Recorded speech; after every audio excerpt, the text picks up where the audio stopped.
I work at Oxford Policy Management. And this on? Yeah. And I'm the project manager for Foster. So it's really great to hear conversations about Foster emerging now as it enters its close down phase, really, and Foster 2 starts to come out. One of the interesting things that you've been talking about is risk around programming, and there is a risk involved in programs like Foster, both for DFID and for suppliers.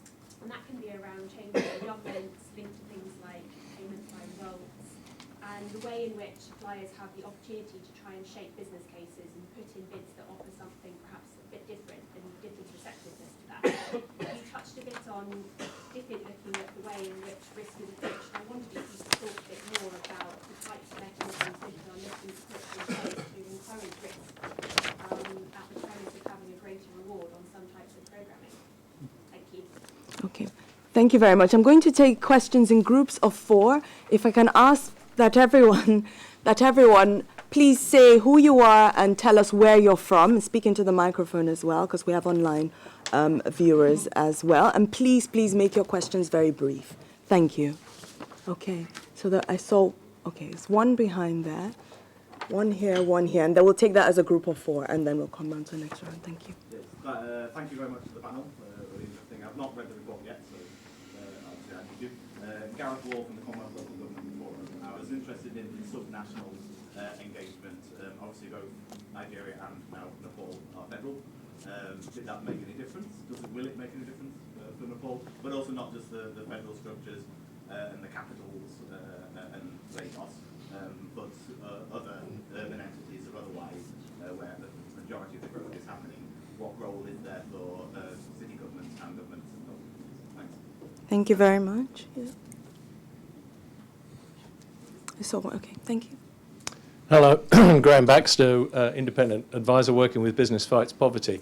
And to pick up on your point about business political naivety, but also to talk about risk, which has come through from the DFID side, and also the contrast between politics with a big P and politics with a small p, is one of the issues that DFID may fear to tread in interacting with political leaders with a big P, who may be corrupt, who may not have the best interests of their own people at heart. And how does DFID make the difficult call when to intervene in politics with a big P, and how to deal with that risk? Thank you. Another final point. Hi, Aoife McCullough from ODI. A slightly controversial question about Foster, considering I'm sitting beside the director and the project manager for Foster. But while it did take a flexible, adaptive and a politically smart approach, considering its overall aim is promoting transparency and accountability in the oil sector, and knowing what we know about the political settlement in Nigeria, which Anne alluded to, I'm just wondering about the potential for that to achieve the type of economic transformation that we have been talking about, or the Minister referred to in his opening comment. Okay. Thank you very much for that. So Nick, if you could take the first question, I think certainly, and perhaps the third question we heard on DFID and dealing with politics with a big P. Sure. Yeah. And then perhaps... David, if you could take a question on, the role of city governments, urban. Okay, I'm also going to call on my colleague Peter, who's here, who's working on some of our sort of central guidance on risk. But I'll have a stab first of all. Your question about, foster some results, but there's a long line between that and economic transformation is a great one. And it links to something that Anne said, which is, are we really talking about industrialization in Africa? Are we talking about, South Korea type experiences? Look at the countries we work in. If it's overwhelmingly concentrated in fragile states, is this pie in the sky? And it's a discussion we have in DFID, But I think the response to that is, no, Foster's not going to transform the Nigerian political settlement and make it, of course not. It's a step in the right direction. But what the transformation sort of literature and model says is, where are you going to get increased productivity? Where's the momentum going in that direction? Because there's a lot of things you can do on economic development that don't necessarily create jobs, that don't necessarily raise productivity, that don't necessarily have steps in the direction of moving into different and more productive sectors. So,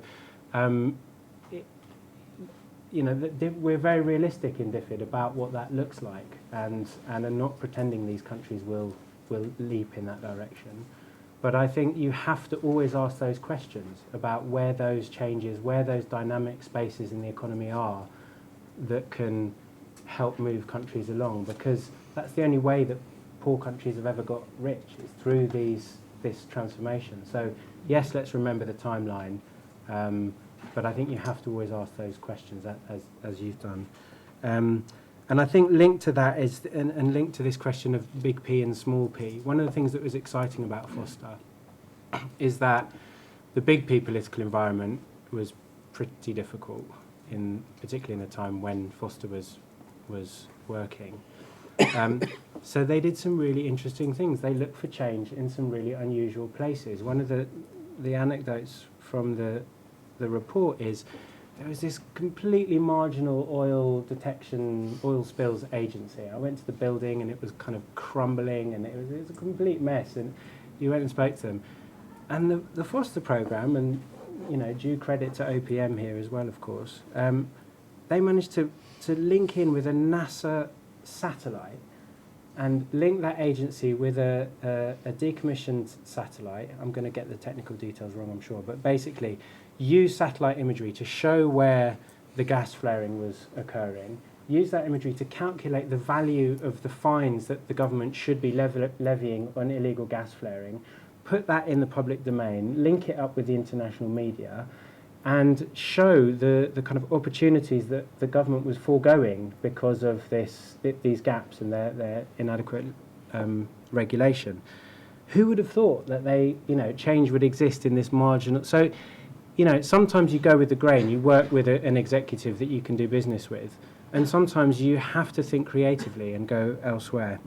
And then Nepal has another great example. This isn't political economy analysis reports written by donors sitting on the shelf. What's interesting was that they had analysts in the investment board of Nepal, Nepalese, working with the CEO to see who are the spoilers, who are the blockers, what should be our influencing strategy. That's where the political economy analysis work should be going. On the risk question, I'm happy to say more. The urban question is huge for DFID at the moment, but let's let Peter have a go first, because he's working on this stuff in his day job. Okay. Sorry, excuse my voice, which I'm losing. So Peter Taylor from the Better Delivery Department in DFID and the Worst Voice Department. So I think what we're trying to do, in answer to your question, our ministers are really keen. Justin Greening puts it, I want our staff to run towards risk. I want us to know what we're dealing with. I don't want you to hide risk. I want to know what we know and what we don't know, and what the risks involved are. And this is all at the heart of kind of DFID's, the SMART rules, our whole approach to programme management, which is based on this idea of empowered accountability. So staff at the front line are empowered to take decisions on a day-to-day basis, within the framework, of course, that's been set by ministers or heads of department, whoever's approved a business case, a funding decision. But equally, staff obviously have to be accountable for any decisions they make.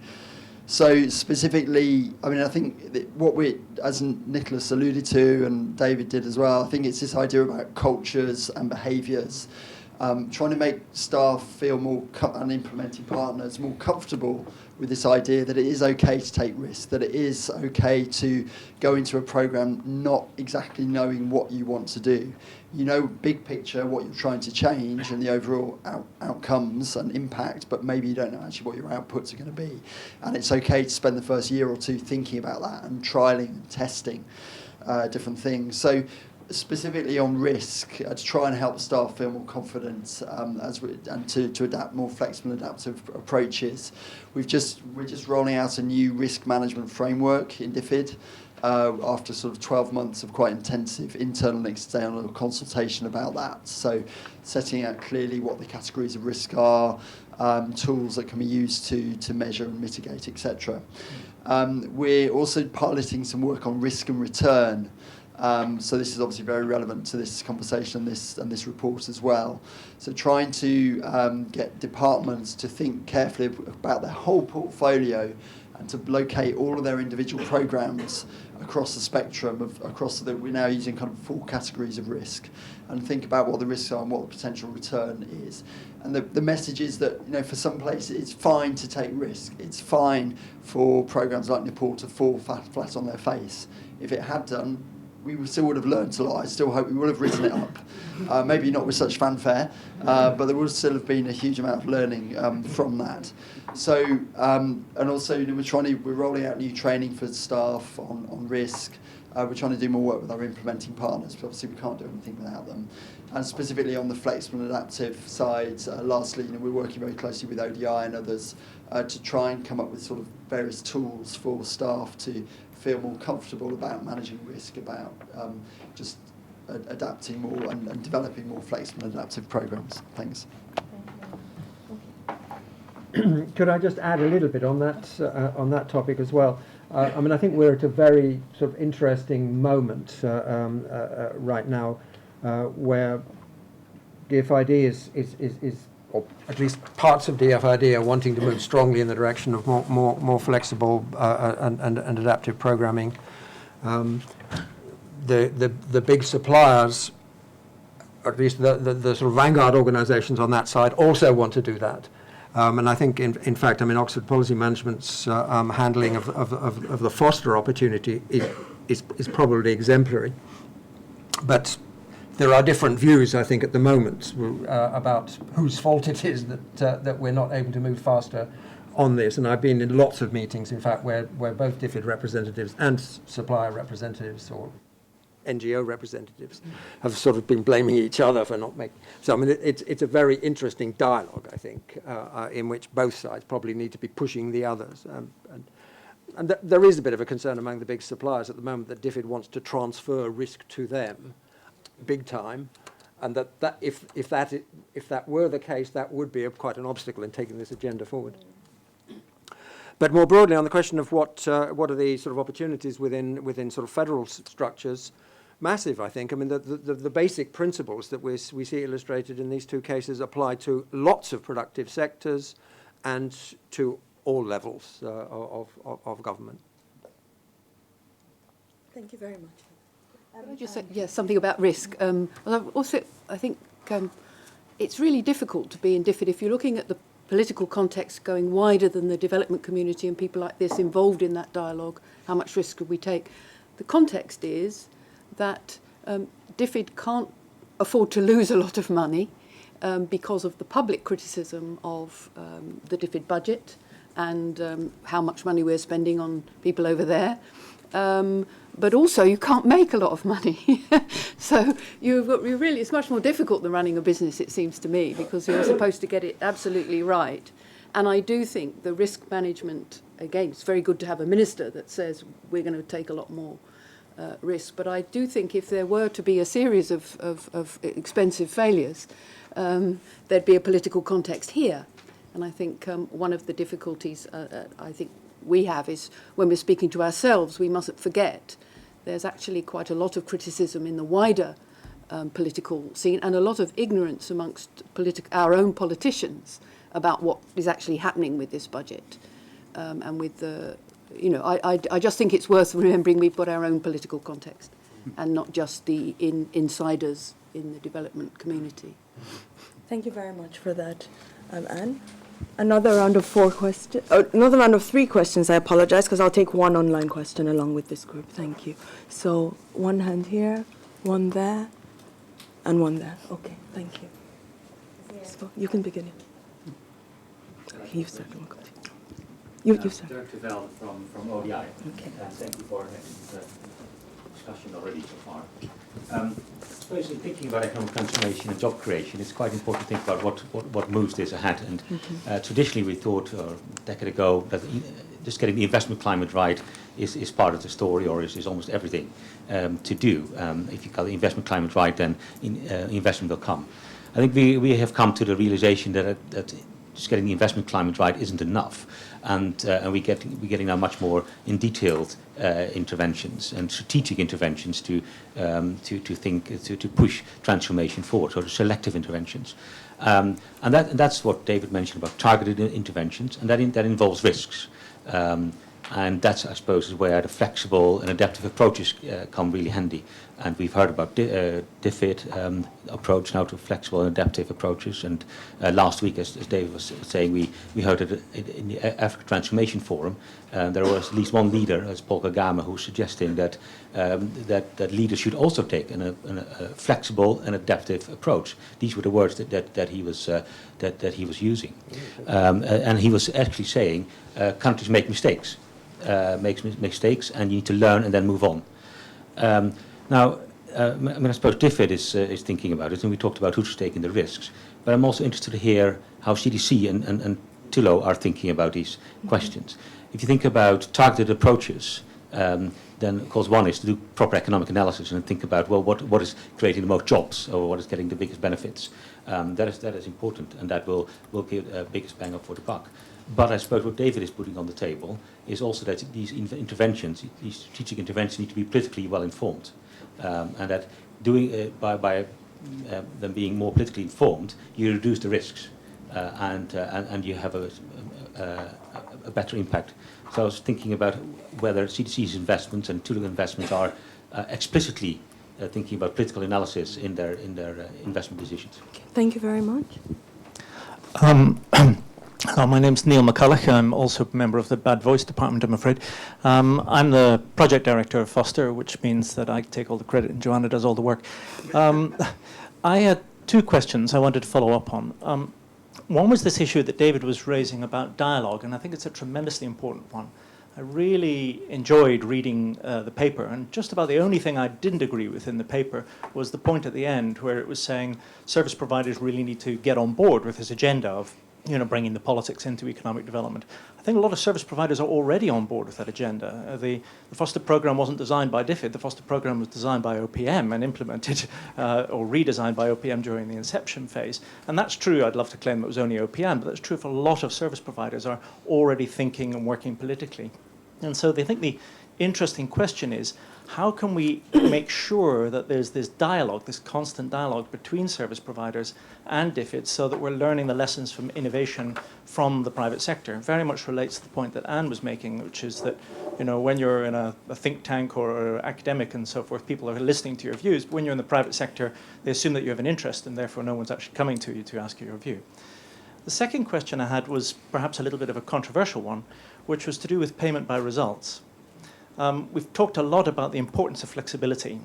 We've talked a lot about the fact that quite often you just don't know what the solutions are likely to be when you start off, and you have to be open to the possibility of going down new and interesting directions. You gave the lovely example of Nostra and the gas flaring. We've simultaneously got an agenda which is driven by the local politics that says we should have payment by results, make sure that we're actually paid for precisely what you deliver. In order to pay by results, you have to know what the results are, and you have to specify them in advance in order to be able to be paid by them. How do you feel that this agenda will evolve? How can we be flexible and adaptive, but also be driven and paid by results? Thank you very much. Thank you. Hi, Harry Jones from Palladium. And yeah, health warning, I lived in Nepal for 3 years and worked in a small way with the CIG. I think it was a really great program. I think the people who worked on that deserve a lot of credit. There's a lot of things they did really well, but also I think there are also some slightly trickier and stickier lessons, and I'd like to get the panel's view on those, because obviously it's not always easy to write that sort of thing in a report, and I understand that. And I think Anne's point on the risks for the politics in the UK is a really important one, because we're talking about let's be cynical and stereotype, we're talking about spending a very large amount of money on technical assistance without having a strong plan in advance. And so there are big risks in there as well. And obviously the line between success and failure can be quite fine.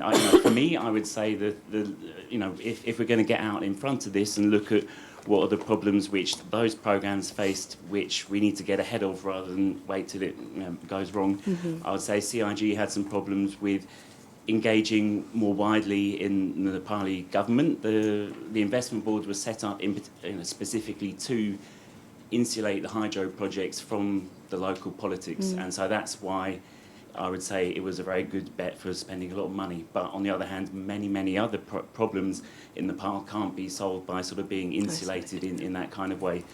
And I'd say that this is one challenge which the CIG had, which we need to think about how future programs can address. And secondly, I think that there's some kind of balance between accountability and flexibility, and there needs to be some careful thinking about how to achieve that. I think some of David and ODI's work on quite sort of simple systems for running flexible and adaptive programs is a really good avenue for this, but I think there also needs to be more focus on how that can be achieved. Okay, thank you very much. To that, I'll just add a fourth question from Daniel Horn from HelpAge. A very important point. The minister spoke earlier about the significance of jobs, but here Daniel is asking about the quality of jobs. A lot of work in the developing world is in the informal sector. How do we think about creating jobs in the formal sector, or the transition from informal to the formal, and also thinking about the long term? What kind of social protection policies should be in place to support people in terms of jobs we're talking about? So thank you very much. Nicholas, you want I'll go rattle through those very quickly. Yeah. Investment climate. In reality, there isn't an investment climate. There are microclimates according to who you are and who you know and what your connections are like. And Lance Pritchett's got a great way of describing this, which is the doing business indicators measure how hard the wind is blowing for the sailboats on top of the water. Most businesses are submarines. They're not working with the formal legal environment. That's not how it happens. There's a brilliant paper just showing quite how misleading. I mean, they're a useful tool, the doing business indicators. We use them, but they're only a really partial part of the story. On dialogue, Neil, absolutely agree. I would like to think that with the Foster 2 process, that is an example of dialogue. I mean, what's really nice is that this case study on Foster was used in the tendering process for Foster 2. So those examples about what we think was effective about Foster 1, interested organisations were reading that and there was discussions around it. I'm not close to the minutiae of the process, but I think the process for Foster 2 could be a good example of this.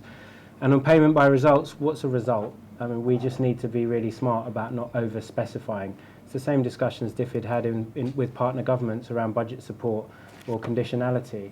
Really tight conditionality is a distraction because you end up talking about the nitty-gritty and you miss the actual substance of what you're trying to achieve.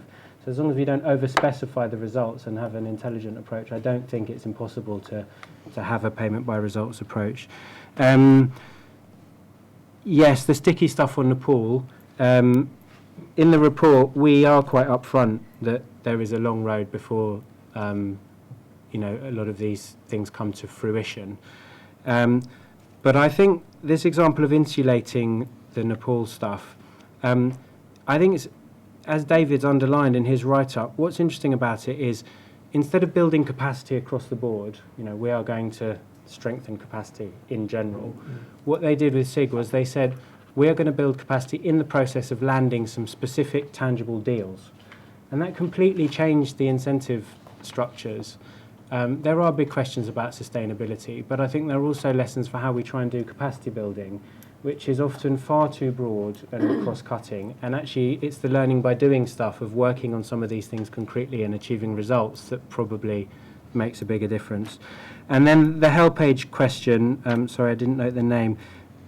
Yes, Daniel. Jobs. I mean, the way we talk about jobs in DFID is more better and better quality jobs. I think that better quality aspect is crucial. If you look at the jobs that have propelled countries through industrialisation, economic development in the past, there are some pretty grim jobs that have helped these countries, our country included, get where we are today. So that is a difficulty for DFID. You know, we want to emphasise working conditions and standards. We know that some of these jobs are really tough, and that is a tension that we have to acknowledge and manage and uphold, you know, ILO standards and others along the way. Thank you. Perhaps you both can respond to the question on risk and private sector. On targeted approaches, just to say I very much agree with everything Nick just said. It is very well put. Targeted approach is quite easy for an oil company because you can only go where the oil is. So you start, you know, in primary school you have sort of two sets of maps. One has got the mountains and the seas and the rivers, and the other's got the countries and the capitals. And these guys only go with the physical map. So they follow the oil. They don't actually know or care much about the divisions of the countries. And they look up and say, well, where are we? You know, at which point I go, no, not the DRC, please. But it's so they're following the oil. They're geologists. And what's happened with them is a very interesting thing. And again, I'd like to think Tulloh's really trying to do the right thing and is at the progressive end of the spectrum on this, which is in order to do that, they used to have to just sign a deal with the president or whatever. And we all know the very sorry history of oil, especially in Africa. But in order now, I think there's a very good business case if you're in a country for the long term. You very soon realise you have to relate to people beyond the top people in the government. This is what the Chinese are now discovering very fast. There's a very good business case for a lot of seniority and responsibility for local managers. Go back to your point. I think everybody knows you cannot run an oil company now in Africa with an expat manager and with a lot of technicians and then just the junior staff being local. That's a very big part of Tulloh's programme, is to have local senior management, and indeed we've got women in management more, I think, than other oil companies. There's also a very strong emphasis on ethics because we are listed in London, and I think I certainly didn't know before I joined the bank how many requirements there are, from human rights to a lot of other standards which are required in order for you to list in London. It's a very a good framework to start with, and not informed at all by Millennium Development Goals or anything else, but by business requirements. And this is obviously happening a lot more because of Publish What You Pay, the new emphasis on tax transparency. All of that, I think, is absolutely key to how people are going to behave in the areas where they are. I think, finally, the local contractor requirements and so on can do an awful lot. So you've got the target and you move out from that to have to do more and more and more in order to be successful, rather than thinking, where shall we go, where the risk will be less. So it's a different approach to risk, but it's, I think certainly most companies now would not be successful if they didn't have a very broad definition of their impact in the country. Just finally to say, I'm very keen on companies doing that as businesses rather than setting up foundations or philanthropic arms. I think there should be, the important thing they do is to be there, work to a high standard, and to increase talent development and participation in as much as they can. So sorry, my two pennies. Thanks. Yeah, I won't address Harry, your point, I think, about the flexibility, and Neil, your one, but maybe Dirk and Daniel, if that's okay, I'll have a crack at. So Dirk, I mean, I think the sort of risk kind of jobs dial, I watched The Big Short last weekend, and I was sort of thinking it's almost like we're sort of trying to create a sort of CDO for development, where you sort of package some risky stuff and then sort of bury it under a bunch of less risky stuff and come up with something that you sort of give a AAA rating to and keep the taxpayers happy. And I wish it was as simple as that, and we could just get some people from Lehman Brothers to kind of run the whole thing. But I think that, the sort of where's a case where, so there's one case that I've come across in 3 years where there was a kind of real kind of risk that was tangible enough to kind of decide whether you're a gambling person or not in the geothermal sector. And I'm sure you know more about geothermal than I do, but in terms of drilling for hot water or hot rocks, it seems to be a pretty risky endeavour, even in Kenya, where there's apparently abundant resource, but the site you choose, and this can be quantified, and you have a kind of 20% chance of making it, and therefore you can get risk insurance for your drilling operation. And we made one investment, and the risk was very easy to quantify. Operating in Congo with kind of very complicated land tenure legislation that is not possible to actually resolve the status of that legislation, no matter how much money you spend on legal opinions, is a very different sort of risk.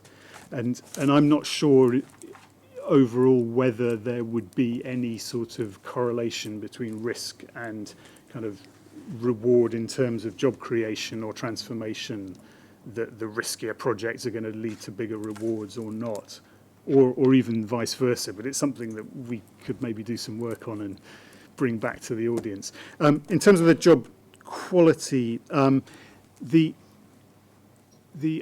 I'd sort of echo a bit what Nick said. I mean, it seems to be that even in China and Bangladesh, as examples of a sort of vision of a sort of job-intensive manufacturing route to development, it's always been the case that workers would leave jobs they didn't like very frequently. And it's certainly the case in sectors that CDC invests in, that worker turnover is pretty high. And so the kind of first time I found out about this, I asked kind of what was the staff turnover in a business, and they said 6%. And I said, well, that's pretty good. That compares well to the UK. And they said, no, that's 6% per month. And it's pretty standard in manufacturing in developing countries for almost the entire workforce to leave on an 18-month cycle. And therefore, if you're a manager, why would you train people? If you're a worker, why would you stay if you're not being trained? It is a vicious cycle. There is possibly some interventions that can be made. So I would say we're sort of starting to think about it seriously. It's not much of a defence that people can always leave, and therefore they can choose. But I do think there is some discretion to be given to workers to decide whether to take these jobs and how long to stay in them and what their strategy is in terms of where they're going. But I think there's also a lot of enforcement, and as investors, we can and do require compliance with ILO core conventions. And so I think you have to come at it from both ends. But I think it's really interesting to see what people decide they'll put up with and how long for. But I think that's probably a bigger debate, and it's kind of hard to do online. So I kind of welcome to have more discussion with Hull Page about that. Thank you very much. Do you have any? Just a bit more on Harry's question about whether it's wise to sort of create an entity which is insulated from the wider political system or not, and a bit of one of Neil's questions. I mean, I think it's a tactical question, actually, whether it's a good idea to create a pocket of effectiveness and protect it from the effects of the political system. I mean, a lot of development success in Asia did actually take that form. So it may well be that that's the way to go, and the hope is that will generate enough of an economic impact that you begin to create the conditions in which the wider challenges can be confronted. But you could be right in asking that question about. It's one of the areas in which we don't know enough to decide, and so a bit of trial and error is needed. Neil's question about how this kind of working is to be made to be reconciled with DFID's interest in paying for results is one of the central questions, I think, that's emerging in this piece of work that was mentioned, in which the Better Delivery team are working together with those of us in ODI. I mean, to my mind, we're not being ambitious enough on this at the moment. And Nick said, well, you just need to be careful about how you specify the outputs against which the payments are going to be made. I think we've got to go to the point where the outputs are actually focused on this business of learning, because the central reality we're dealing with here is that these kinds of change processes are very complex and nobody knows how to do it in advance. Therefore, what we need to be rewarding is the ability to find out how to address those problems. But that's the forward agenda as far as I'm concerned. Okay. No, thank you very much for that. Due to time pressures, that we have to wrap it up at this point. I just want to say, make a few points based on the discussions that have gone on up until now. I think a key element, of course, has been the way we're thinking about supporting, in this case, Nepal and Nigeria, but in general, the work of DFID across the developing world, the way that we think of economic development and the significance of jobs in that discourse. But as the point has been made in the questions, the quality of jobs. This is something we have to think about. What sorts of jobs are going to cause economic transformation? That is the key, a key element of the discussions that are going on here. I think also this idea, I think it's very, very interesting, this more flexible approach to working with the developing world, and as mentioned, a lot of risks in doing that, political risk to the donors themselves, but beyond that, the political risk in the countries where a lot of this work is going to be taking place. But I think this is a very positive direction to be moving in, dealing with the actual realities, the political realities of driving economic development, and especially challenging this dichotomy between the state and the private sector and civil society, beginning to think of how these entities actually interact with each other in a very integrated manner. And in fact, it's not actually new. It's just a fact that the engagement is moving in a direction that recognizes these dynamics.